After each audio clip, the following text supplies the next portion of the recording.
है और अभी देखो तुम्हारे साथ बैठी हुई है, और कल को पता चले कि टीना का ग्रुप जो है वो बाकी तुम लोगों से माठा है, तो फिर क्या बनेगा? क्या फायदा हुआ वो सारा कुछ करने का? तो यार मैं not very good to it.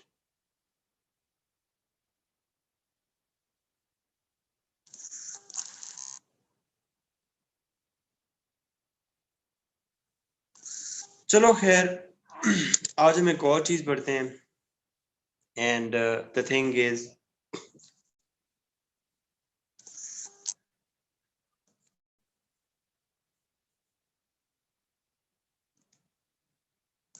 For आपकी उधर कोर्स में टॉपिक है foreign policies of selected countries. Foreign policies of selected countries, ठीक है। और उसमें मुख्तलिफ कंट्रीज दिए हुए हैं। तो मैं, हमारा जो मेजर फोकस है वो, मैं 4 मेजर कंट्रीज पे हमारा फोकस होगा आज, जिसमें यूएसए, रशिया, चाइना, इंडिया और पाकिस्तान। बाकी जो ब्रिटेन है वो ऑलमोस्ट अब इरेलीवेंट हो चुका है, और जो यूरोपियन यूनियन है वो जब हम इंस्टीट्यूशंस करेंगे तो उसके साथ हम कर लेंगे। So we start today with foreign policy. Foreign policy क्या होती है, फॉरेन पॉलिसी के डिटर्मिनेंट्स क्या होते हैं, वो मैंने सारा कुछ आपको ऑलरेडी पढ़ा दिया था। आज हम डायरेक्टली टारगेट करते हैं कि foreign policy of some selected countries. Okay,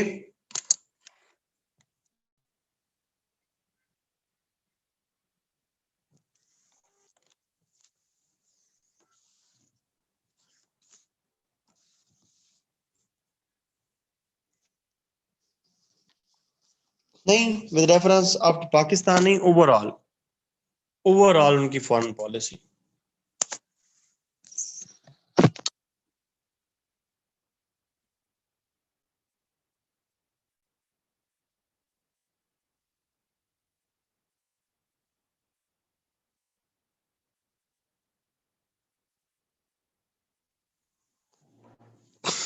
So we start with foreign policy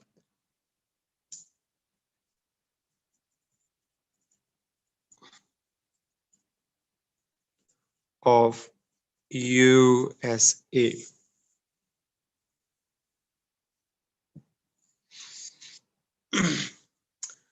अगर हम यूएसए की फॉरेन पॉलिसी को देखें तो हमें ये एक जैसी नहीं नजर आएगी। इसके अंदर नंबर ऑफ टर्न्स हैं जो with the passage of time USA ने लिए। जो हमें आजकल यूएसए की फॉरेन पॉलिसी मिलती है, that is all together different than with the start.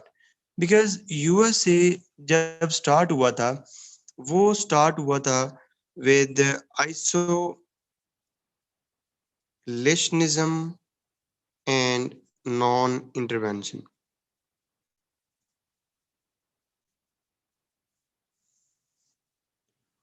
वो ये था कि जब यूएसए बना था इन 1781, तो यूएसए पहले एक कॉलोनी थी, और कॉलोनी थी यूके की, और जंग करके इन्होंने यूके से आज़ादी ली थी। और जब यूके से आज़ादी ली तो जो सबसे पहली चीज उन्होंने ऑब्जर्व की, they were economically very very and very weak. And secondly, उसकी जो जियोग्राफी थी यूएस की, that was completely unique in nature. Because अगर हम यूएस को देखें तो US was almost thousands of miles away from the Europe. तो उस टाइम के लिए जो सबसे अच्छी पॉलिसी इनको लगी वो ये थी कि हम किसी भी मामलात में अमेरिका के ना आए। जी जी, इकोनॉमिकली वीक था, और अमेरिका जो है वो किसी भी मामलात में, सॉरी, बाकी यूरोप जो है वो हमारे मामलात में ना आए। सो in start they avoid any sort of alliance with anything, and they avoid any war that was happening the in the Europe. तो अगर आप इसको आज के दिन के साथ कंपेयर करें कि जिसके अंदर यूएसए हर जगह पर मौजूद है, तो ऐसा कभी भी नहीं हुआ यूएसए का जो स्टार्ट है वो ऑफिशियली हुआ as a policy of isolationist and non interventionist, जिसको 1823 में उस टाइम के प्रेसिडेंट ने मनरो ने एक डॉक्ट्राइन के जरिए लॉक कर दिया कि हम आज के बाद यूरोप के किसी मामले में नहीं आएंगे, और जो यूरोपियन कंट्रीज हैं वो अमेरिका के किसी भी कंट्री को फर्दर कॉलोनाइज नहीं करेंगे। और इसी मनरो डॉक्ट्राइन को लेके दे ट्रेवल्ड अप टू 1898। 1898 में एक वॉर हुई यूएस की स्पेन के साथ, जिसको हम कहते हैं स्पेनिश अमेरिकन वॉर।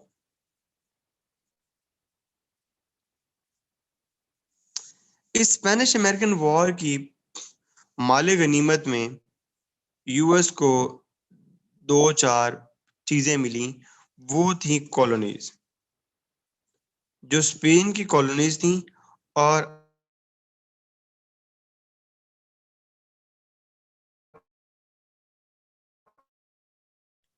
में जो मेजर कॉलोनीज थी that was Philippine,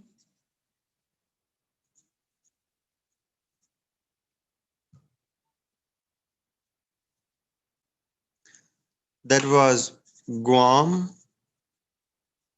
and that was Puerto Rico.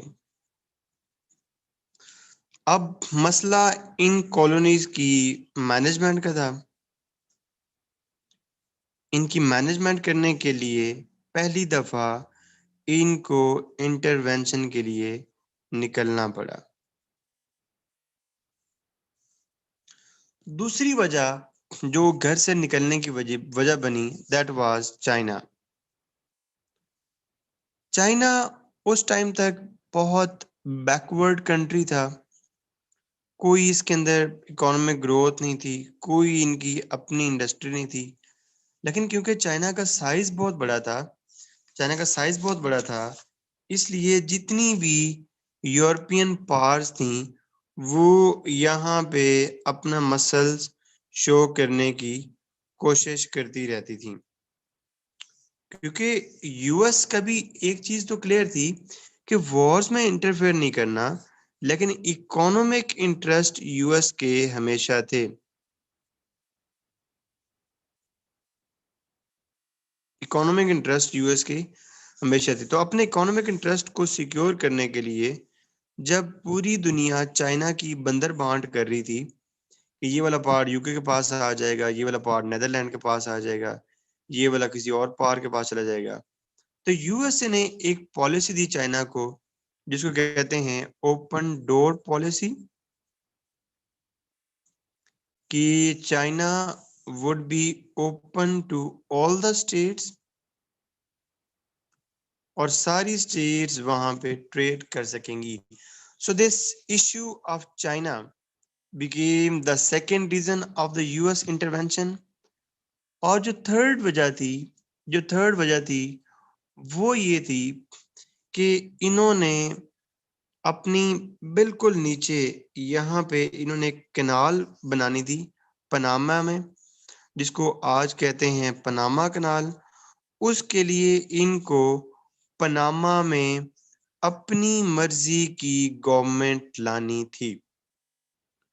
तो पनामा में अपनी मर्जी की गवर्नमेंट लाने के लिए इन्होंने वहां पे कॉवर्ट ऑपरेशंस किए,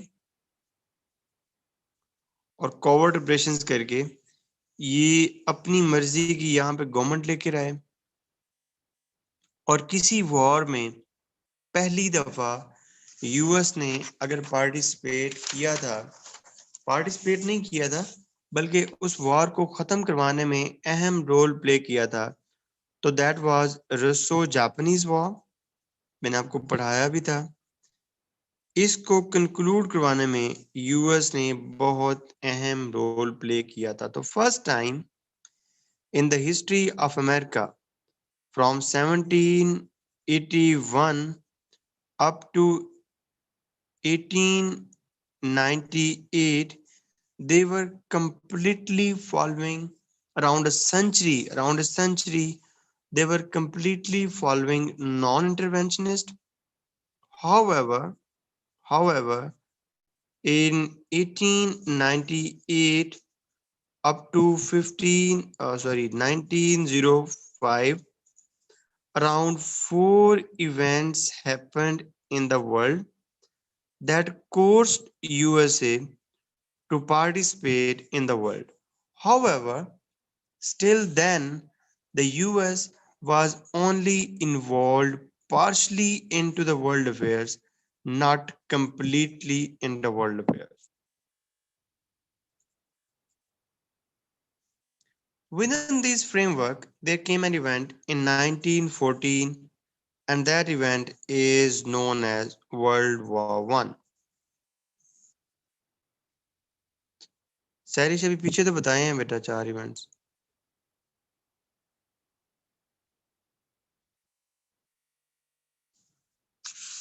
एक एक एक्सप्लेन तो किया है. नंबर वन कॉलोनीज मिली थी. नंबर टू चाइना की open door policy. Number three Panama issue. And number four रसो जापानीज वॉर. समझ नहीं आई बात?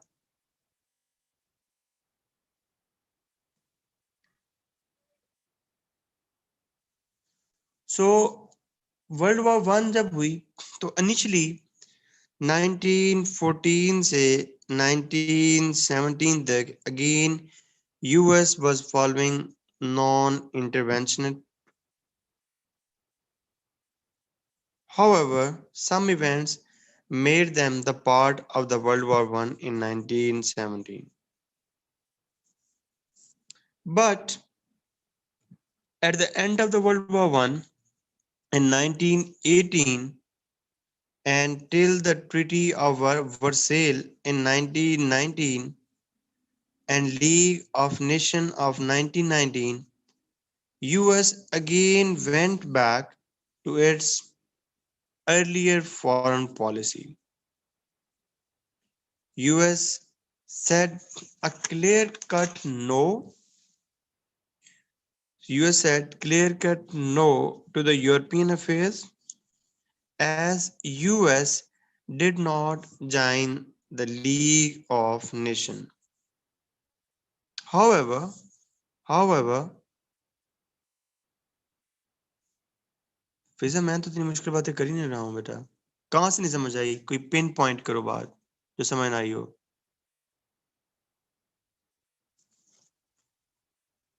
ये सारे वो इवेंट्स हैं जो हमने पढ़ लिए हुए हैं. मतलब जस्ट एक क्विक रिकैप दे रहा हूँ.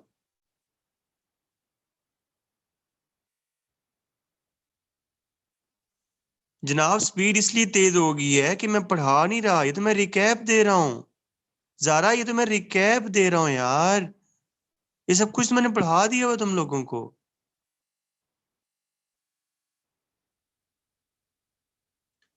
देखो अब मैं तुम लोगों से ये एक्सपेक्ट करता हूँ कि जो मैंने पढ़ा दिया वो तो बस मैं रिकैप दूं. या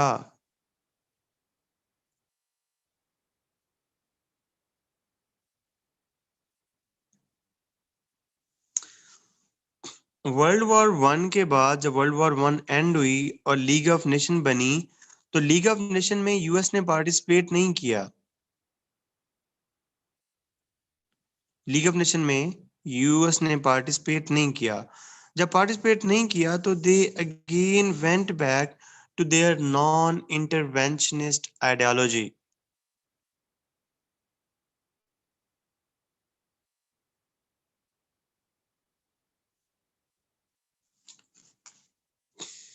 ठीक है अब समझ आइए फिजा.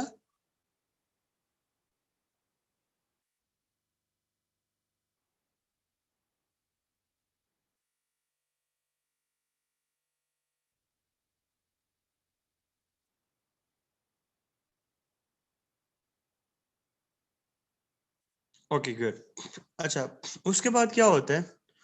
उसके बाद क्या होता है कि वर्ल्ड वॉर टू होती है और वर्ल्ड वॉर टू में अगेन यूएस पार्टिसिपेट करता है. और वर्ल्ड वॉर टू के बाद वर्ल्ड वॉर टू, जी जी कासिम ऐसे ही है। वर्ल्ड वॉर टू के बाद स्टार्ट होती है कोल्ड वॉर, और कोल्ड वॉर का जो एक एक्टिव प्लेयर था वो खुद यूएस था। तो जैसे ही वर्ल्ड वॉर टू खत्म हुई तो यूएस की जो नॉन इंटरवेंशनिस्ट पॉलिसी थी दैट ऑल टुगेदर चेंज्ड, किसके साथ? With Monroe doctrine. I am very happy to tell you this कि हमने एक सफर किया from Monroe doctrine to Truman doctrine, और ये सफर जो है ये असल में यूएस की फॉरेन पॉलिसी का सफर है। देखो, मनरो डॉक्ट्राइन में ये था कि हम किसी भी यूरोपियन कंट्री की वार में पार्टिसिपेट नहीं करेंगे।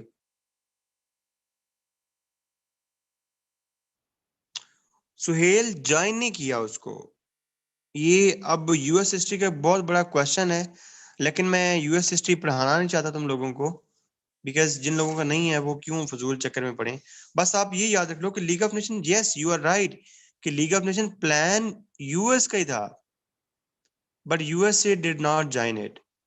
अब इसने यूएस ने क्यों नहीं ज्वाइन किया, इसके ऊपर पूरा जो ना वो 1 घंटे का लेक्चर होता है मेरा यूएस हिस्ट्री में, तो मैं उसमें नहीं पढ़ना चाहता। क्लियर?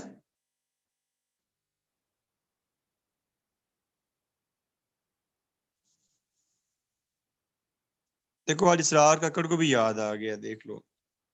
सो मनरो डॉक्ट्रिन ये थी, मनरो डॉक्ट्रिन ये थी 1823 में कि हम किसी यूरोपियन कंट्री में इंटरफेयर नहीं करेंगे और कोई यूरोपियन कंट्री हमारे मुल्क में इंटरफेयर नहीं करेगा। ठीक है। और ट्रू मैन डॉक्ट्रिन ये थी कि अगर यूएसएसआर किसी भी कंट्री के अंदर इंटरवेंशन करेगा तो यूएसए उस कंट्री को प्रोटेक्ट करेगा।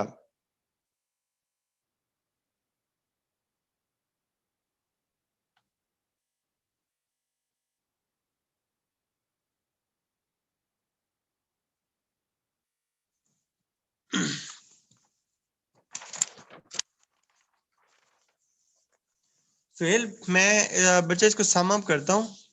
इसको जब मैं सम अप करूंगा तो फिर आपकी सारी बातें जो ना समझ आ जाएंगी आपको।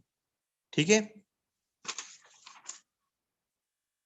और जैसे ही कोल्ड वॉर एंड हुई, जैसे ही कोल्ड वॉर एंड हुई, तो कोल्ड वॉर के एंड होने पे क्या हुआ कि वर्ल्ड ऑर्डर ही ऑल टुगेदर चेंज हो गया।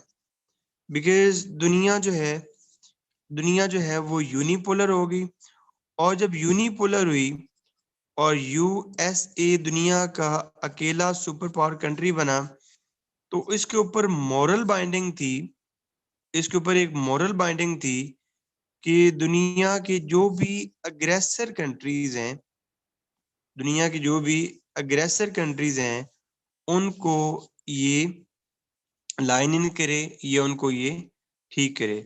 तो इसके बाद US actively became the part of international affairs. ठीक है। उसके बाद हम देखते हैं कि बुश डॉक्ट्रिन आया।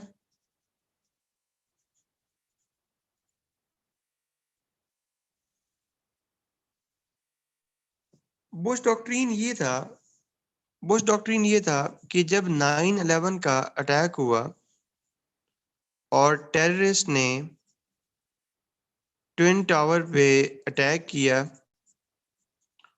तो उसके बाद बुश ने एक डॉक्ट्रिन दी जिसको बुश डॉक्ट्रिन कहते हैं। उस डॉक्ट्रिन के 3 जो हैं वो फंडामेंटल प्रिंसिपल्स थे। जो पहला फंडामेंटल प्रिंसिपल था वो था प्री एम्प्टिव स्ट्राइक।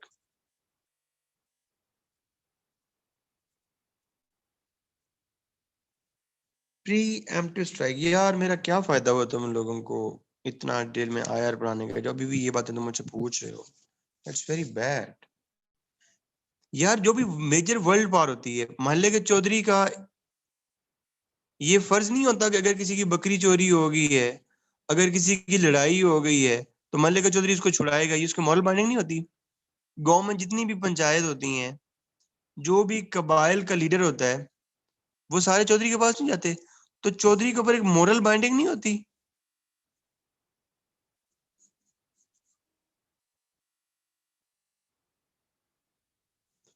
तो इसी कंटेक्स्ट में इसको भी सोचो कि जब यूएस वर्ल्ड पावर बना तो उसके ऊपर एक मोरल बाइंडिंग बन गई कि जो भी एग्रेसर कंट्रीज हैं उनको यूएस एड्रेस करे।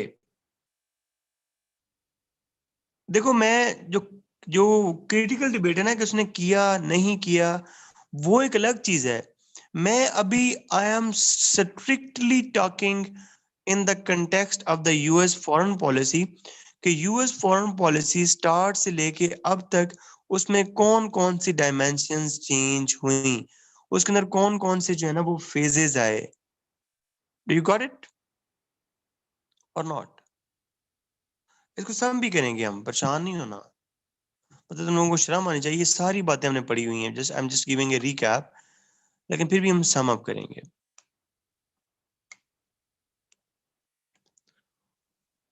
बुश डॉक्ट्रिन के 3 अहम काम थे। नंबर 1 प्री एम्प्टिव स्ट्राइक था। अब प्री एम्प्टिव स्ट्राइक क्या होता है? प्री एम्प्टिव स्ट्राइक ये होता है कि जैसे अगर कोई कंट्री ए कंट्री बी पे अटैक करता है, तो कंट्री बी फिर सेल्फ डिफेंस के लिए कंट्री ए पर अटैक करेगा। प्री एम्प्टिव स्ट्राइक ये होती है, प्री एम्प्टिव स्ट्राइक ये होती है कि अगर आपको ये लगे कि कंट्री ए है और कंट्री बी है, अगर आपको ये लगे कि कंट्री ए मुझ पर अटैक कर देगा, ठीक है, तो इससे पहले कि ये अटैक मिच्योर हो, इससे पहले कि ये अटैक मटेरियलाइज हो, कंट्री बी ऑलरेडी उसके ऊपर अटैक कर दे, ठीक है। और इसी का सहारा लेके यूएस ने इराक के ऊपर अटैक किया। उसके बाद जो दूसरा पॉइंट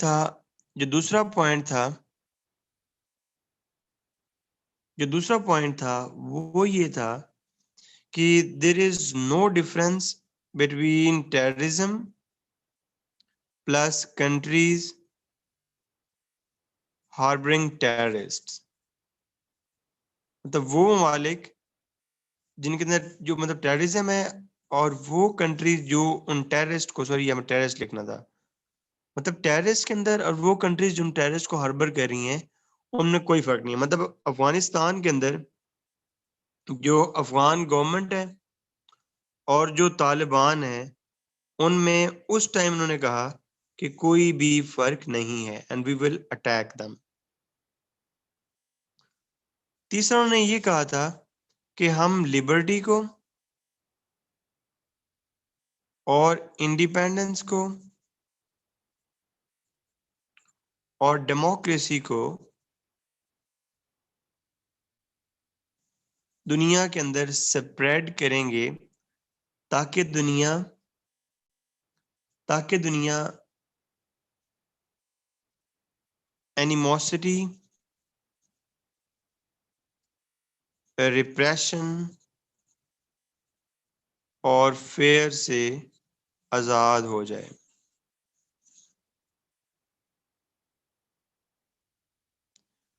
मुनीबा, दूसरा पॉइंट ये था कि there is no difference between terrorist and countries harbouring them.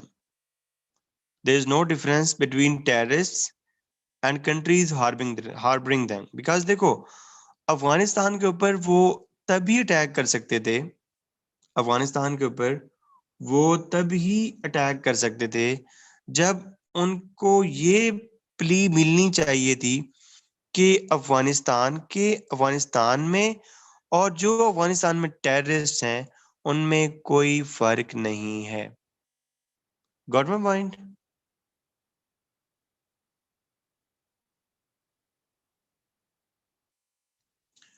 उसके बाद एक न्यू रजीम आया, दैट वाज ओबामा रजीम।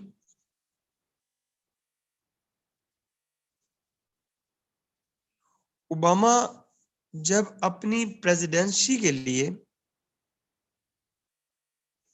जी जी बिल्कुल, अपनी ही लीवरेज के लिए, अपनी लीवरेज के लिए, शाबाश राबिया।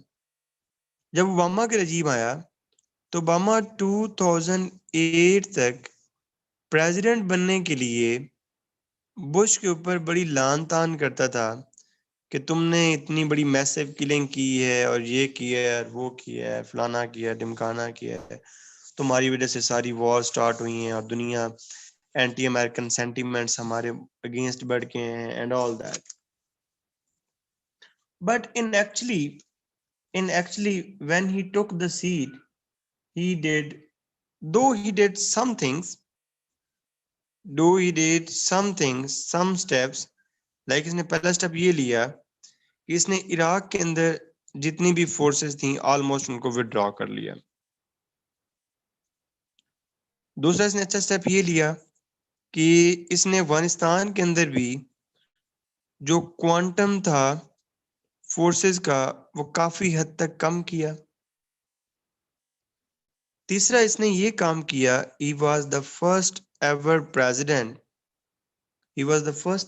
president जिसने क्यूबा के साथ डीलिंग स्टार्ट की। उससे पहले 1962 के मिसाइल क्राइसिस से पहले या क्यूबा के रेवोल्यूशन से पहले अमेरिका के क्यूबन्स के साथ कोई भी डिप्लोमेटिक इंटरेक्शन नहीं थे। He was the guy who started diplomatic relations with Cuba, and he was the guy who was the main precursor of P5+1 Jack Poa deal with Iran, Giant Comprehensive Plan of Action। इसमें जो P5 है वो 5 security councils के members हैं और जो 1 है that is Germany.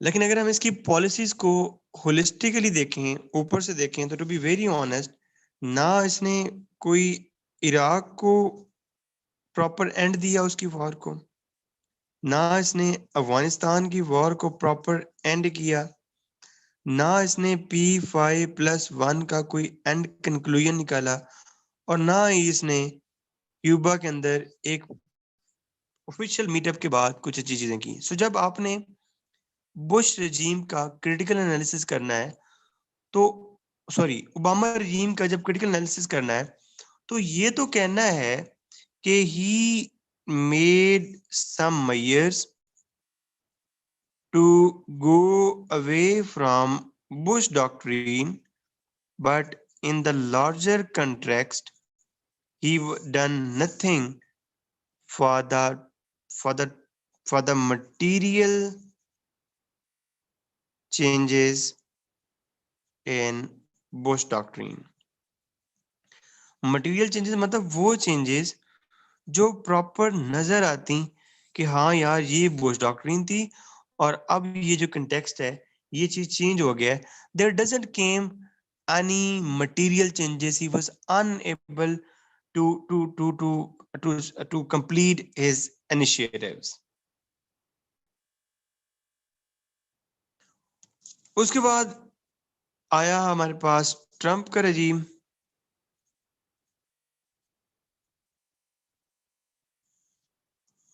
तो ट्रंप के रजीम में एक बात आपने देखनी है कि जो ट्रंप का रजीम था, that was also a regime of non-intervention। That was also a regime of non-intervention। लेकिन ये जो नॉन इंटरवेंशंस थी, ये जो नॉन इंटरवेंशंस थी, ये नॉन इंटरवेंशन किसी और के बेनिफिट के लिए नहीं थी।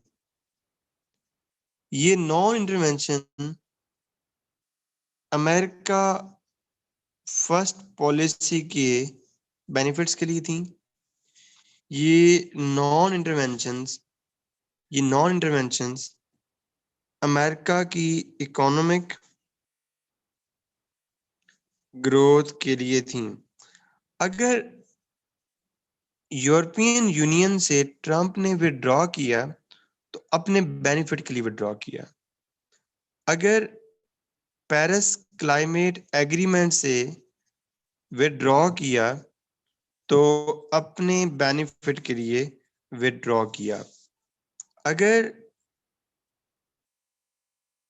सीरियन इश्यू से विड्रॉ किया तो अपने बेनिफिट के लिए विड्रॉ किया। क्यों? क्योंकि China as a commercial enemy इसने बहुत ज्यादा प्रोग्रेस कर ली थी। तो यूएस के जो मेन इंटरेस्ट में चीज थी वो ये थी कि चाइना की बढ़ते हुए ट्रेड डेफिसिट को कम किया जाए और अमेरिका का जो ट्रेड वॉल्यूम है वो बढ़ाया जाए। सो जिथों दी खोती उथे आके खलोती। मतलब जहां से नॉन इंटरवेंशन से इकोनॉमिक इंटरेस्ट के लिए बात चली थी, आज भी अमेरिका वहीं पे आके खड़ा है। Because in the start they kept a policy of non-intervention in the regime of Washington। क्यों? क्योंकि हमने अपने घर के ऊपर फोकस करना है, अपने डोमेस्टिक इंडस्ट्री के ऊपर फोकस करना है ताकि हम स्टार्ट हो सकें। तो डिफरेंट फेजेस के बाद आज फिर ट्रंप के दौर में again America is following a policy of non intervention. क्यों? For the improvement of domestic industry.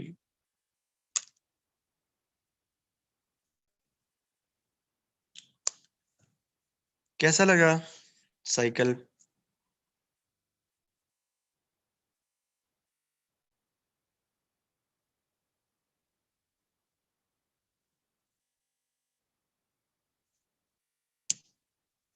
चलो अब इसको थोड़ा सा सम अप करते हैं, दोबारा सम अप करते हैं। थोड़ा सा ना इसको फेजेस में कन्वर्ट कर लेते हैं। इसको थोड़ा फेजेस में कन्वर्ट कर लेते हैं। ठीक है, सैरिश फेजेस में कन्वर्ट कर रहे हैं बेटा, समझ आ जाएगी फिर। और बेटा बात ये है कि अब जो है चाइना के साथ उनका ट्रेड डेफिसिट बढ़ रहा है ना, इंपोर्ट्स कम हो रही हैं, सॉरी एक्सपोर्ट्स कम हो रही हैं, इंपोर्ट ज्यादा हो रही हैं। ये ट्रेड डेफिसिट होता है और जिनका ट्रेड वॉल्यूम है वो भी कम होता जा रहा है। कासिम यार, कौन सी बातें कर रहे हो?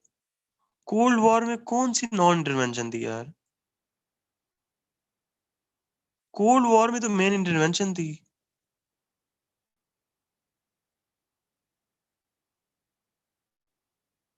बेटा कोल्ड वॉर में तो मेन इंटरवेंशन थी।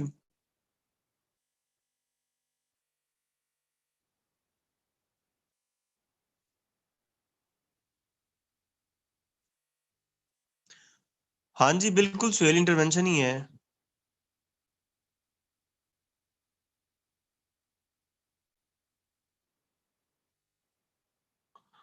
चलो अब इसके थोड़ा फेजेस के हिसाब से देखते हैं, फिर सही समझ आ जाएगी आपको। तो मुझे ये बताओ कि अमेरिकन फॉरेन पॉलिसी का जो फेज वन था, अमेरिकन फॉरेन पॉलिसी का जो फेज वन था वो स्टार्ट हुआ वाशिंगटन से। And this phase was based on isolationist agenda कि हमने किसी पंगे में एंटर नहीं होना।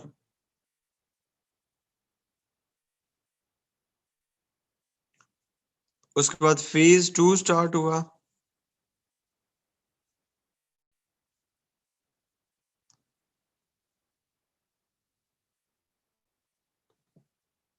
That was from 1898 after American Spanish War due to 4 reasons. They participated in the world affairs. उसके बाद फेज 3 स्टार्ट हुआ from World War I and World War II.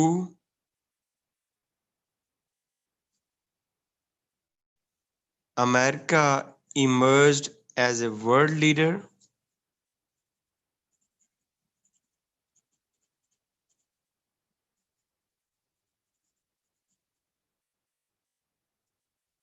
उसके बाद फेज 4 स्टार्ट हुआ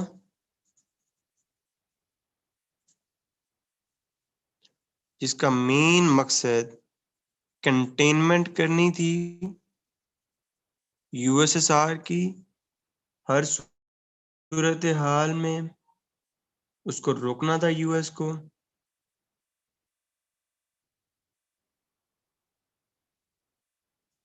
उसके बाद फेज 5 शुरू हुआ,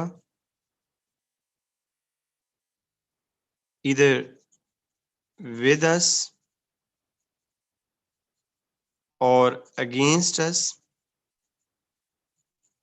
Bush Doctrine.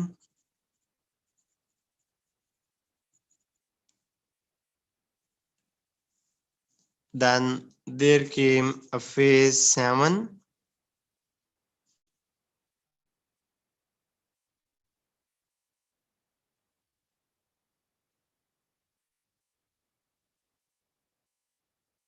There were alliances जैसा कि पाकिस्तान के साथ अलायंस था,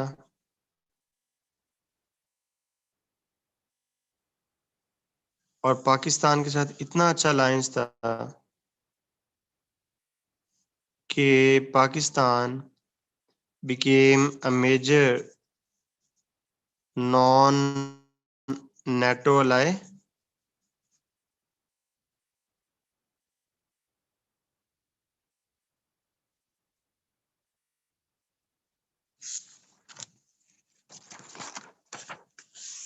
Then the same phase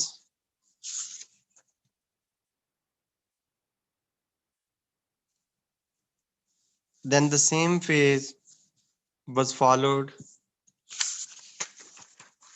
यार मैं बुश की बता रहा हूँ यार, ये सी एक्सटेंशन थी ना फेज 7 भी।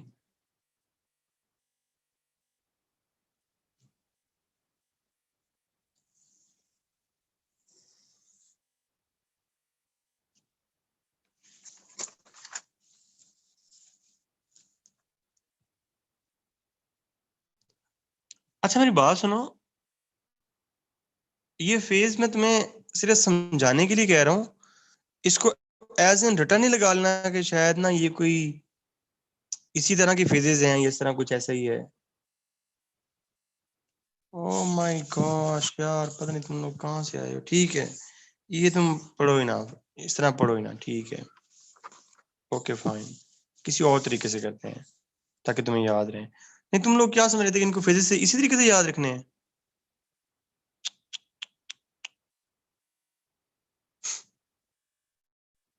कोई हाल नहीं यार। अच्छा एक और तरीके से करते हैं, एक और तरीके से करते हैं, इसको ना प्रेसिडेंट्स के हिसाब से याद कर लेते हैं, प्रेसिडेंट्स के हिसाब से याद कर लेते हैं ताकि तुम कंफ्यूज ना हो। कसम से वाकई तारिक तारिक मोहम्मदी, आपने बच्चे ना सही बात की है, दिल जीत लिया आपने मेरा। यार इतने तुम लोग लकीर के फकीर हो यार। प्रेसिडेंट्स के हिसाब से कर लेते हैं, ठीक है। वाशिंगटन,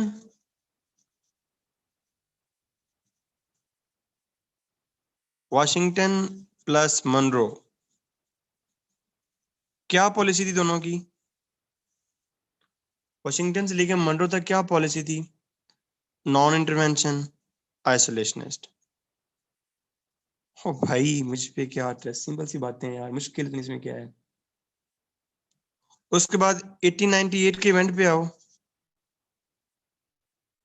1898 के इवेंट पे आओ, और यहाँ पे प्रेसिडेंट कौन है, कौन है प्रेसिडेंट यहाँ पे? हाँ, थियोडोर रूजवेल्ट।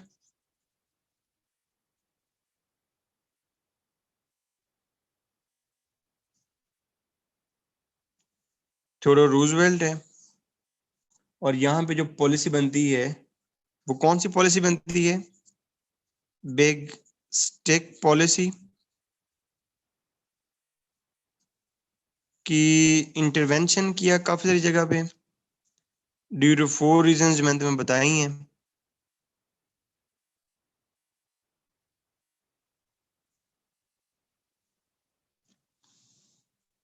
उसके बाद विल्सन एंड वर्ल्ड वॉर 1,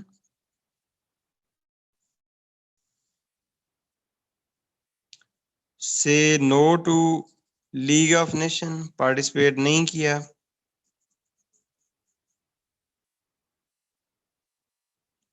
उसके बाद world war 2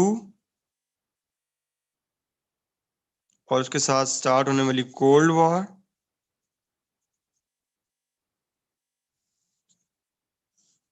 Franklin Delano Roosevelt president था वर्ल्ड वॉर 2 में, और कोल्ड वॉर में जो प्रेसिडेंट था दैट वाज ट्रूमैन डॉक्ट्राइन। अन्नी बात है, जहां पे भी यूएसएसआर इंटरवीन कर रहा है वहां पे यूएसएसआर को रोको किसी भी तरीके से। उसके बाद रोनाल्ड रीगन,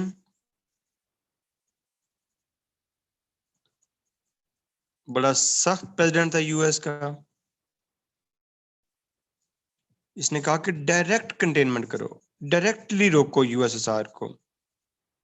तो डायरेक्टली कहां पे रोका यूएसएसआर को? अफगानिस्तान में, डायरेक्ट इंटरवेंशन। उसके बाद बुश बुश प्रिवेंटिव वॉर, कि अटैक ही ना कर सकें वो हमारे ऊपर अटैक ही ना कर सकें। उसके बाद ओबामा negotiations प्लस कोलैबोरेशन। और उसके बाद Trump America first and non intervention.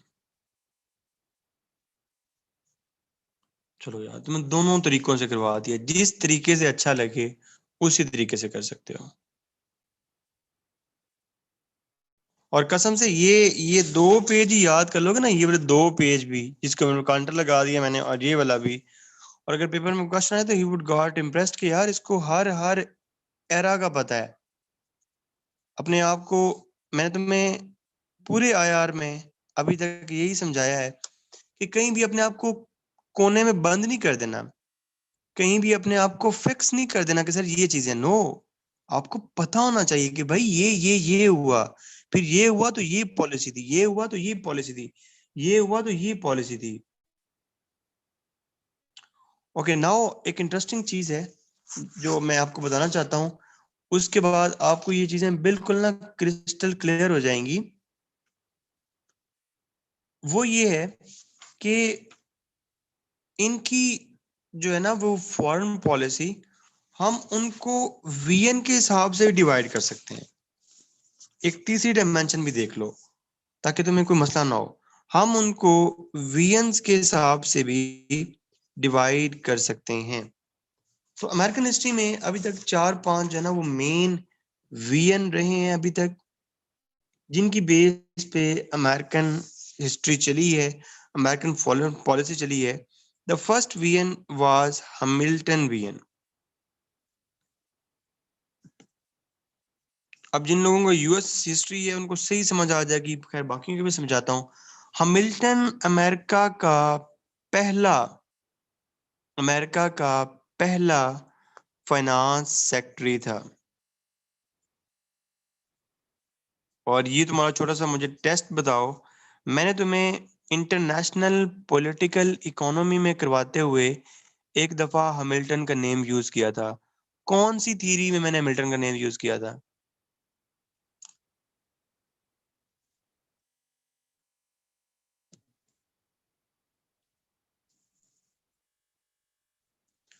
ओह वाह, माशाल्लाह माशाल्लाह, जबरदस्त रुशान, वेरी गुड, जबरदस्त सना, मर्केंटालिज्म में, ठीक है। अच्छा, अब इन दो बातों को माइंड में रख के मुझे ये बताओ, इन दो बातों को माइंड में रख के ये बताओ कि हैमिल्टन वीएन में मेन वीएन कौन सा होगा, कि किस चीज पे फोकस करना है? इंडस्ट्री के ऊपर, इंडस्ट्री के ऊपर, ठीक है, लोकल इंडस्ट्री के ऊपर फोकस करना है। और जाहिर बात वो कहते हैं कि जब लोकल इंडस्ट्री ग्रो होगी, लोकल इंडस्ट्री ग्रो होगी तो क्या ग्रो होगी? वेल्थ होगी। और जब वेल्थ होगी तो वो अल्टीमेटली मिलिट्री कैपेबिलिटी को इंक्रीज करेगी। समझ आई बात? That is Hamilton view. उसके बाद जो दूसरा वीएन आया, that was Jeffersonian VN.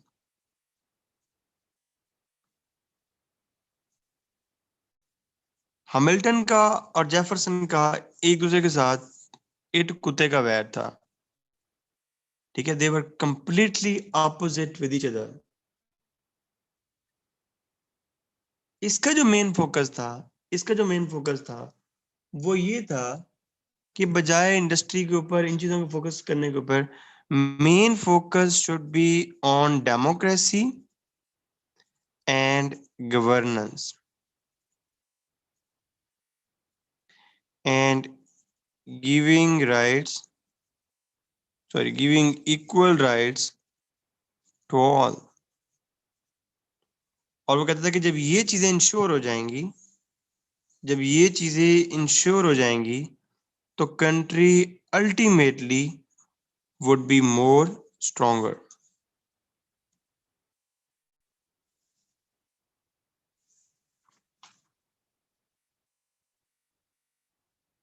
The next VN is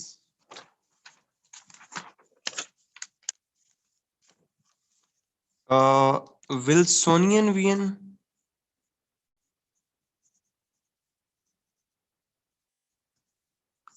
अच्छा, विल्सोनियन वीएन क्या था? ये अब तुम लोग मुझे बताओ ना, कुछ तो खुद भी सोचो, क्या होगा विल्सोनियन वीएन? शाबाश, belief in cooperation, believe in institutional, institutional liberalism. क्या यूएन के ऊपर काम करना, क्या यूएन को स्ट्रॉन्गर करना विल्सोनियन वीएन में आएगा? नहीं, तब तो विल्सोनियन वीएन था ही नहीं।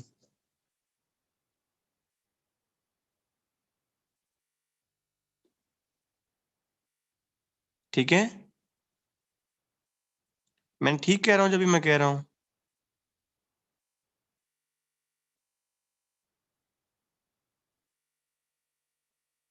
चलो बताओ, आएगा कि नहीं आएगा?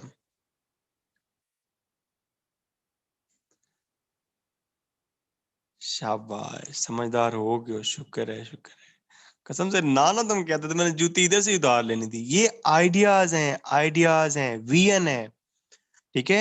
इसका ये मतलब है कि अगर आजकल ट्रम्प किस, अगर ट्रम्प वापस जा रहा है तो वो किस वीएन पे काम कर रहा है? हैमिल्टन वीएन पे काम कर रहा है।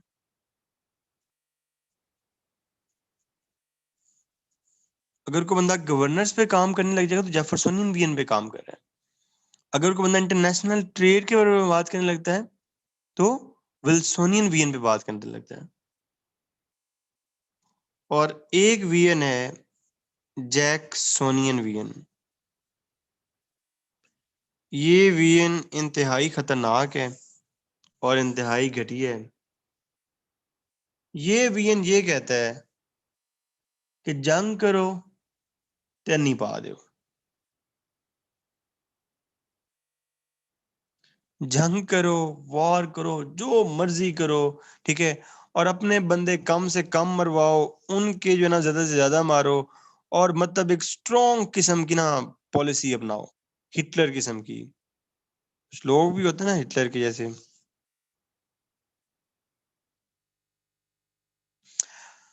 अच्छा, क्या हम इन दोनों वियंस के दो ब्लॉक बना सकते हैं? इन चारों वियंस के हम दो ब्लॉक बना सकते हैं?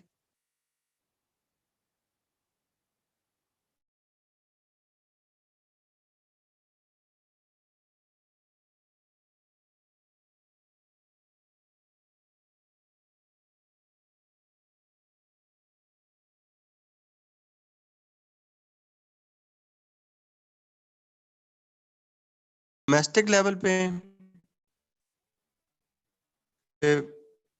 विल्सन ब्लॉक, इंटरनेशनल लेवल पे। इतनी डिटेल में कोई यूएस की फॉरेन पॉलिसी नहीं बताएगा। आप मुझसे वो सस्ते सवाल ना पूछना कि सर पाकिस्तान के कितने इमदाद की उन्होंने डॉलर है, ये वो तुमने खुद ही रिसर्च। मेरा काम है थ्योरेटिकल अंडरस्टैंडिंग देना, ठीक है। वेल बतूल, अमेरिकन पॉजिटिव चीज है जिसको आप उसमें कर सकते हो। P5+1 थी, जैक पोआ, वहां से विड्रॉ कर लिया, WHO से विड्रॉ कर लिया, तो तुम्हें कौन सी कॉपरेशन नजर आ रही है बेटा इसमें? या यूनेस्को को ऑल आउटराइटली रिजेक्ट कर दिया इसने।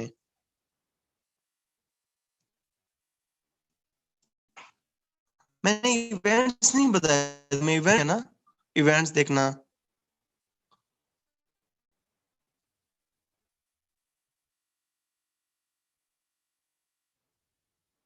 मुझे बस जो पहली क्लास डर था ना, वही डर अब तक है कि यार ये बहुत लंबा हो गया यार, मतलब यार ये बहुत कुछ करवाने वाला था इसमें, तो थक गया हूं मैं। तभी हमने रशियन फॉरेन पॉलिसी भी पढ़नी है। अभी अगर मैं तुम्हें वो इवेंट्स भी करवाने लग जाऊं तो फिर तो ये 1 साल चलेगा यार। लेकिन मेरा एक तुम लोगों से ये इंशाल्लाह वादा और चैलेंज है कि अगर तुमने इसको अच्छे तरीके से पढ़ लिया ना, तो तुम किसी भी MSIR से कम नहीं होगे इंशाल्लाह।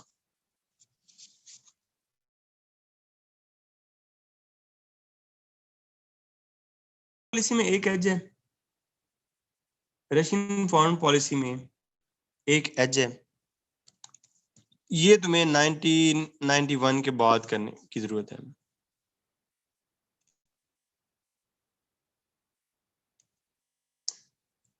अब मुझे ये बताओगे सर 1991 से पहले क्यों नहीं? Why not before 1991?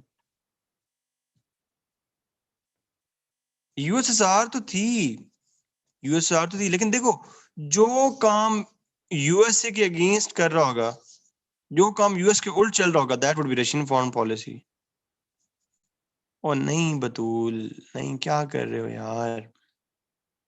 जो काम यूएस के अगेंस्ट हो रहा होगा, that would be Russian foreign policy. So simple is that.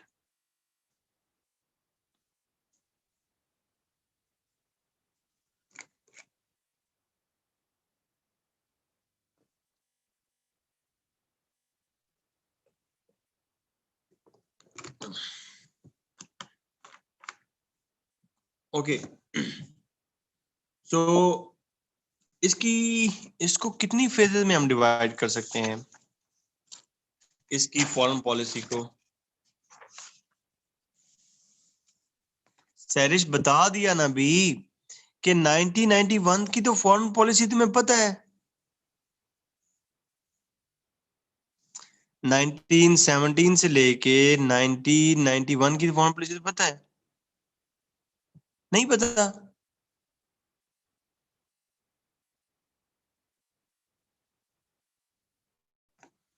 जो कोल्ड वॉर की सारी फॉरेन पॉलिसी है, जो कोल्ड वॉर की सारी फॉरेन पॉलिसी है, मैंने यूएस के ऊपर 1 घंटा सिर्फ इसलिए लगाया है कि तुम्हें पता होना चाहिए बस।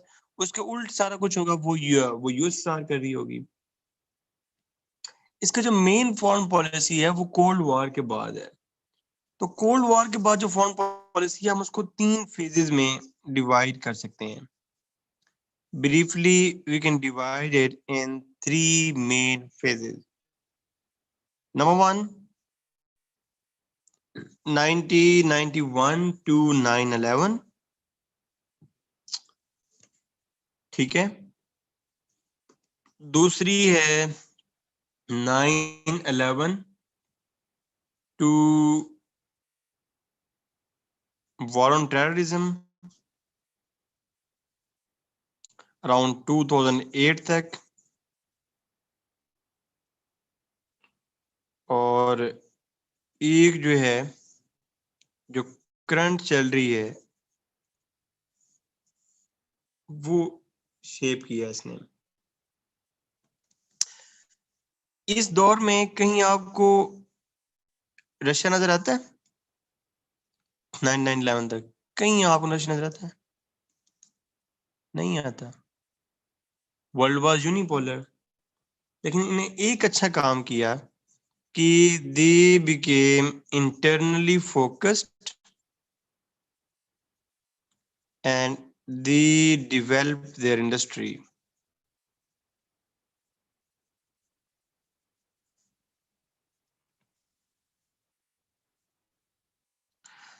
अच्छा, इस फेज में रशिया क्या कर रहा है?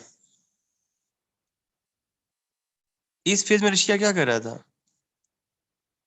अपनी स्ट्रेटेजिक स्पेस बनाने लगा दोबारा से अपनी स्ट्रेटेजिक स्पेस क्रिएट करने लगा। इसे मुझे एक इवेंट याद है, वो मैंने इससे याद रखा हुआ था, मुझे अभी तक याद है। एंड दैट इज 2008 में रशिया ने अपने आप को बताने के लिए कि मैं वापस आ गया हूँ, एक वॉर की जो किसी को याद नहीं है, but it is very important war. And that is, कौन सी है पता है किसी को? नहीं नहीं नहीं, देखो किसी को पता ही नहीं है। This is very important war, जरूर लिखना पेपर में। Russo Georgian war. रशिया ने जॉर्जिया के साथ एक वॉर लड़ी थी, और इस वॉर के ऊपर ना यूएनओ हेल्प कर सकी थी और ना ही यूरोपियन यूनियन जॉर्जिया की हेल्प कर सकी थी। तो यूएस, तो रशिया ने दोबारा अपने आप को असर्ट करना शुरू किया। रशिया ने दोबारा अपने आप को असर्ट करना शुरू किया, और उसके बाद जब उसको इस वॉर के बाद हल्लाशेरी मिली तो he became more assertive and she became external oriented.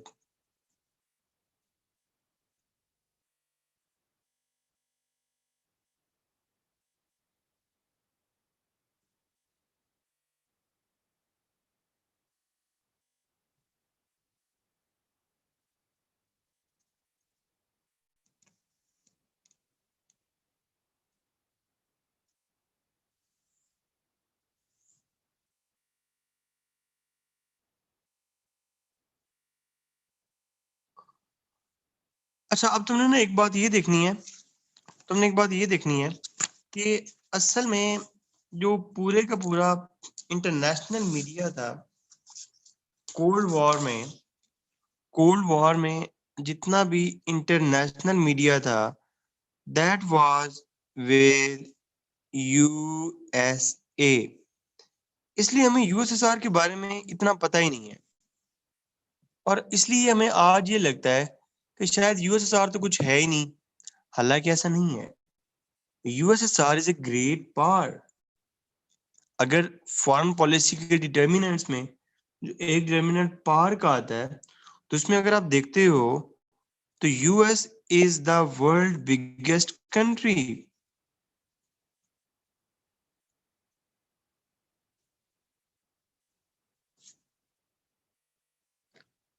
It is around 1.8 times to USA, मतलब almost double the size of USA.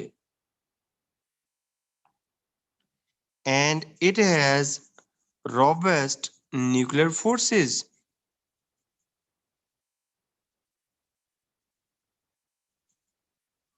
और ये कहते हैं कि यूएस की जो न्यूक्लियर टेक्नोलॉजी है, सॉरी यूएस रशिया की, that is more robust then even USA. Third point is very important, जिसकी तरफ किसी का ध्यान ही नहीं जाता. That is, this is the only Eurasian part.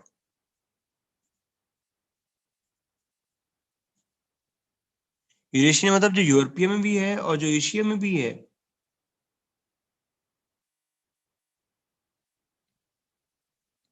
And the fourth important thing is it is energy superpower.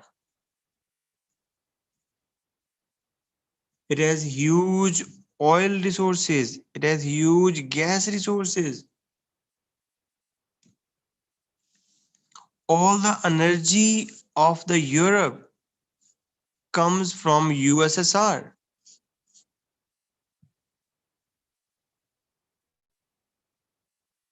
China लेता है बेटा, आप क्यों नहीं लेता? इतनी बड़ी उनकी डील्स हैं.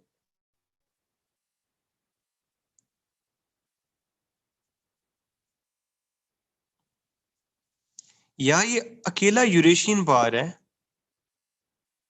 यूरेशियन मतलब जो यूरोपीय के अंदर भी है और जो एशिया के अंदर भी है. अगर आप इसका मैप देखते हैं ना, तो इसके दरमियान में है उरल माउंटेन्स. तो इसके उरल माउंटेन्स के इस तरफ इट इज इन एशिया, जबकि इस तरफ it is in Europe.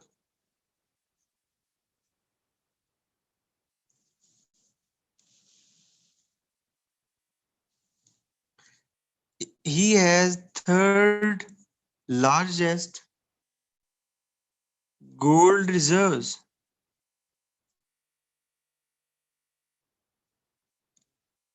And this is the only country who has almost equal military capability.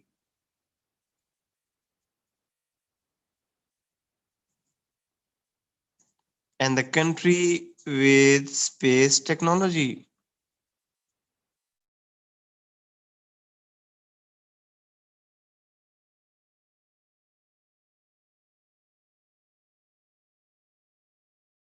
बड़े स्ट्रक्चरल रियलिस्ट थे. इसमें एक नाम तुमने पढ़ा होगा, Mearsheimer. USA equal to USA. And Kenneth Waltz. ये लोग यही तो कहते हैं अपनी बुक्स में कि US Russia conflict is inevitable. US Russia conflict is almost inevitable. बच्चे, मैंने ये कहा कि इसकी जो मिलिट्री कैपेबिलिटी है, that is almost equal to USA.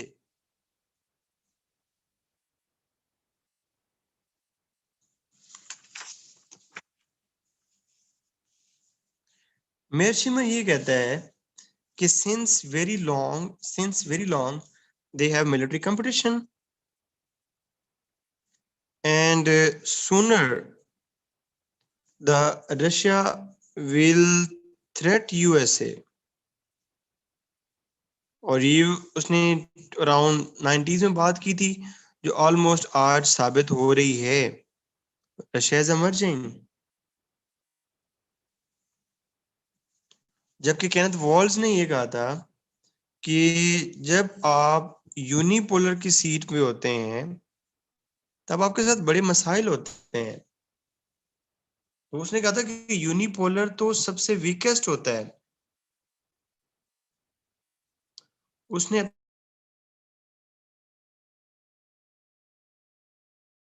उसके सामने तो एक सिंगल टारगेट होता है बस, कि एक्सपैंड करना है. And he also says Russia is expanding.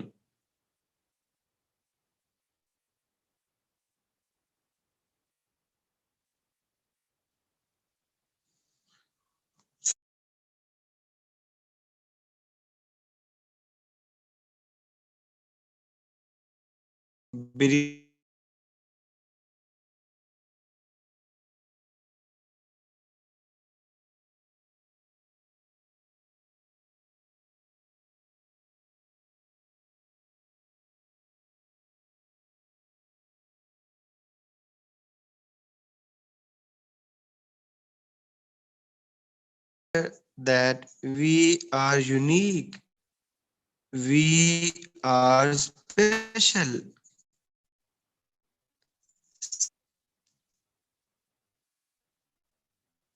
मुझे लगता है कि हम बड़ी स्पेशल पावर्स हैं, और जो रशिया है वो ग्रेट पावर है। हम शुरू से ही अजीम कौम है। जियोग्राफिकल एक्सटेंट है the largest, we are the largest nation. अभी आइडियोलॉजी में चीजें आ रही हैं, ठीक है। वी आर नहीं फिजान, ये नहीं।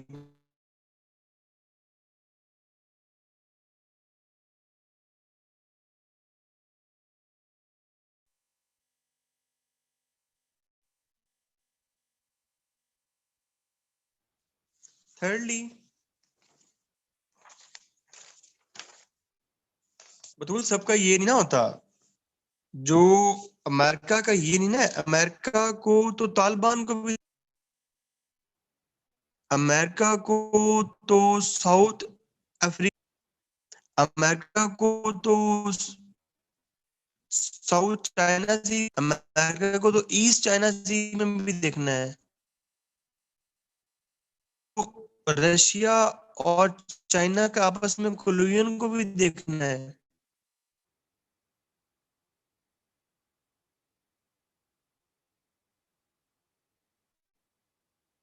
हाँ जी,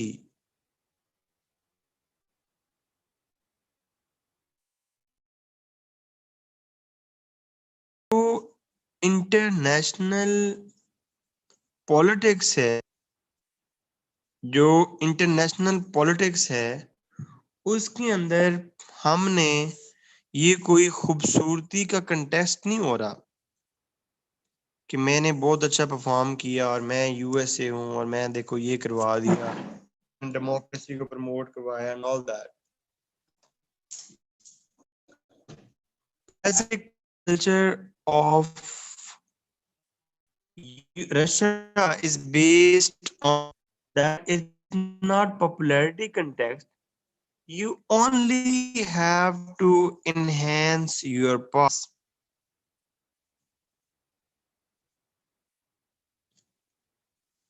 कि हमें किसी की कंडेमनेशन से कोई मसला नहीं है।